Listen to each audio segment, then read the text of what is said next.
Hi guys, it's Carrie with Rockin G Farm. It is week 8 of our garden tour, and so my green beans are turning a little yellow in my green stalk, but I'm wondering if it's because of too much watering or if it is because of a nitrogen deficiency. So I'm gonna watch it for a couple of days. I'm put a little bit of bone meal in the empty pockets here, just to kind of let, when it does seep through, it'll get that bone meal and kind of get that bone meal down. Of course, that's just phosphorus, that's not nitrogen, but we'll see about that. My wonderful sweet potatoes are taking off. I'm hoping that this year we will get a great harvest out of that, better than we did last year. So excited for that. And my zinnias in bed 1 are just looking so awesome. So we are still having issues with hornworms. I've been out here tying up heavy tomato plants back up to the trellis for about the last 3 hours. So the hornworm issue is starting to become more of an issue. When I came out this morning before I went to work, I did a quick run through to check for hornworm damage, and I have got quite a bit on this plant right here. Let me see if I can get you in there. Right up here. It's a lot of hornworm damage. And didn't I tell you in a couple of videos ago that every time I touched my phone to make a video, it would rain? Well, it's starting to rain, but you can see the sky back there is like getting black, black, black. So I'm gonna do this real quick because I don't know if I'm gonna be able to do it. It's starting to rain harder. We'll continue this later. Okay, so we're back to the hornworm damage, and you can see these stems right here that have no leaves on them. That is the hornworm damage on that tomato plant. So we are having some hornworm issues. My husband and I are coming out probably, and it's starting to rain again. My husband and I are coming out probably every day, and then we are getting the black light and coming out and trying to find them at night. One thing to note is that if you have a lot of foliage like this, it's hard to locate them with the black light. You have to really get in there and shine it to be able to see them, but when you put that black light on them, they do glow. You need to look at my video that I posted last week on hunting the hornworms in the garden. So anyway, we've got the tomatoes, we've got basil, purple basil. We have a lot of tomatoes that are starting to blush right through here, as you can see. We are also chamomile down here, if you can see that. I've harvested a lot of the blooms off of those to make some chamomile tea.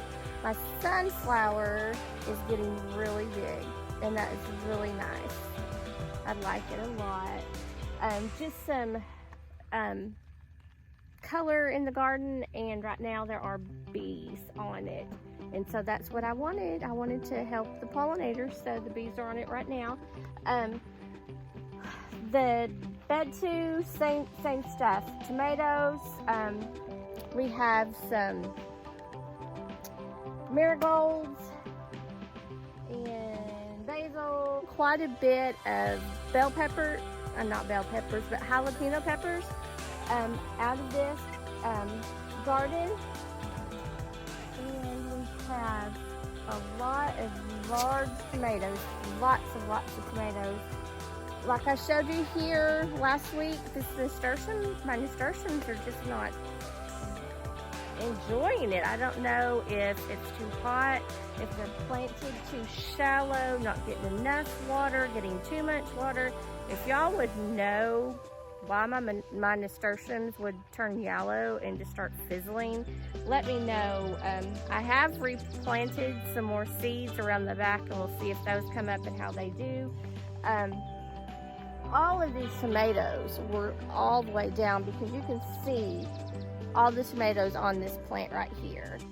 It's very, very heavy. So we're getting a lot of tomatoes, and it was all pulled down. And so I come back up like almost every day. I have to come out and pull them back up and add some more twine or something to hold them up onto the trellising system. Right here, I still have some other hornworm damage. Like I said, I've been picking the hornworms off for probably about 3 hours. This chamomile right here is doing amazing. It's just going everywhere. And it's actually started to go through underneath all the tomatoes and come out the other side. So that chamomile's doing great. Like I said, here is bell peppers.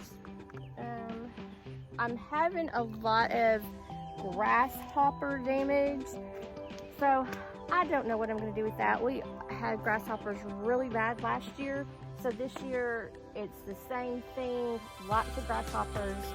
Don't know what to do with them because I don't want to put anything out that's going to harm the pollinators. So I think I might just have to deal with the grasshopper damage. But you can see here another nasturtium that just kind of just started turning like real white. When I was out here working with the tomatoes, I just cut it all off, fed the rest of it to the chickens, and hopefully it'll start coming back. You can kind of see where it's going back underneath the tomatoes back there, and it's growing back there really well. I don't know.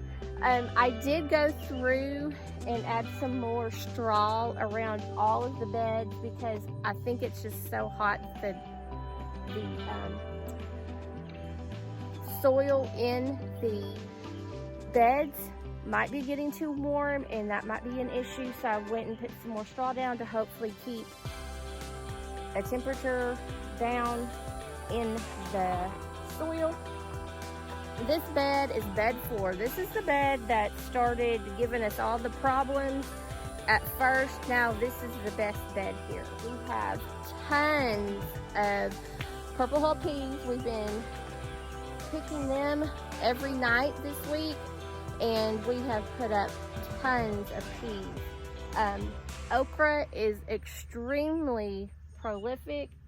I'm harvesting it every day with tons of okra. Wonderful sunflowers. Love them, love them. So pretty. And then I had to pull out all of my squash because the bugs just got them, and I was not even going to have to try to work with saving them. I'm just going to succession plant some. I'm going to plant some hopefully tomorrow in the greenhouse and let them get sort of big, and then I'm going to bring them out and plant them back in a spot in the garden. I'm not going to try to do a whole bunch, just a couple. These nasturtiums on the back side of the beds are starting to bounce back better. I have a Roma tomato over here. I mean, tomatoes are just so prolific. And like I said, I do not know what this plant is. It was in with my flowers when I seeded my flowers. I don't know if it was a weed seed that got in with the flowers or what, but I thought it was a flower and I planted it here, and so we're just gonna let it grow and see what it is. So tons and tons of okra. Here's one of my original nasturtiums that I planted from seed back here. Purple hull peas are starting to trellis up, which I'm not wanting them to trellis up on the cow panel. I'm wanting to trellis them out. So I have to come in here every day and kind of pull them back because they're starting. If I do that, it's going to be covered, and then all of the okra is going to be covered, and I'm not going to be able to get in there. Meaner is waiting for me to walk by him. Y'all see Meaner? He's going to want to hit the fence when I walk by. Yeah, y'all listen. He's going to hit that fence. So here we go. This is the reason why I'm thinking my soil is getting too hot. They're starting to turn in on themselves. I've watered them. We've kept constant water on them. I refertilized after did this. I put some just basic fertilizer on there. Put the straw down just a minute ago. So we're gonna see. I don't know what's going on with the curling of the top of the tomato plants. I mean, they're beautiful down here at the bottom, but the higher they go, they start to curl. So that was meaner. Okay, so I did leave some radishes in here, and they are bolting, are going to seed as you want to see. So right here. So I'd left those because I forgot them, but then I left them again because everybody was saying on YouTube that you're supposed to leave radishes around your squash plants. Well, my squash plants had already bit the big one by the time I reseeded some radishes, but I've put new radishes on, and I'll show you. Baby bell peppers are in here. Got lots of baby bell peppers. Lots of tomatoes. Here's a baby nasturtium that I planted. He's doing okay. Wild dill. It just volunteered. So hallelujah. Look at this bell pepper here. Something bit on right on the end of that. I've been trying to get the chickens to eat it, but they won't. Okay, so these last two beds are the ones that had several of the squash plants in them. As you can see, without the squash plants, this whole backside is empty. I reseeded some radishes down here because if I want to plant another squash plant, I wanted my radishes to be up and going, and so that they can help out the squash plant.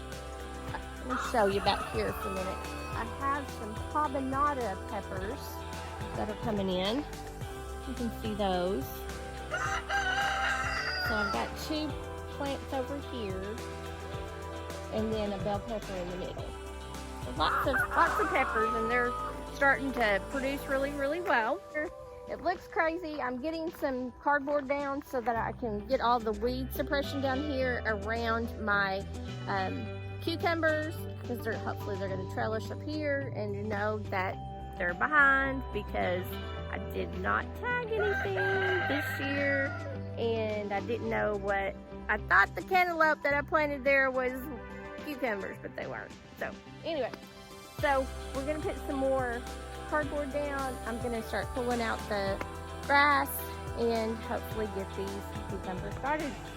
So thanks guys for joining me today in my week 8 garden tour, and make what you have beautiful.